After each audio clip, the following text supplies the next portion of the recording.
اللي بتحب تحتفظ بكل حاجة لدرجة إنها بتحتاج كل شوية تشتري storage من جوجل. تعالى أقولك خطوة واحدة تخليك تحفظ كل ده في أقل من 3 دقايق.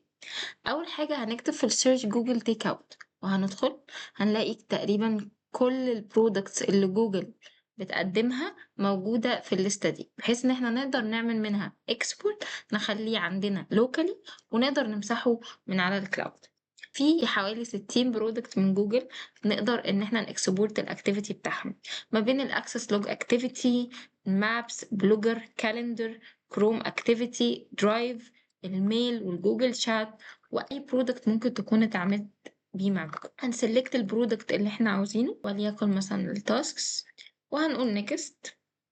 هيسألنا إذا كنا احنا عايزين الداتا دي توصل لنا عن طريق داونلود لينك على الإيميل أو نقاد الدرايف أو دروبوكس، وهنختار الفريكونسي إذا كنت عايزة اكسبورت وانس أو بشكل بريودك، واختار التايب بتاعه واختار السايز. ممكن يبعته على chunks لو هو حجمه كبير، وبعدين هنقول له create export. هنا هيقول لي ان الاكسبورت بتاعي in progress، عندي كذا واحد عاملاه in progress وبيبعت لي ميل.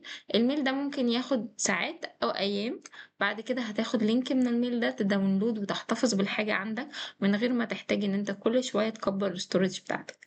ما تنسوش اللايك والسبسكرايب لو عجبكم الفيديو.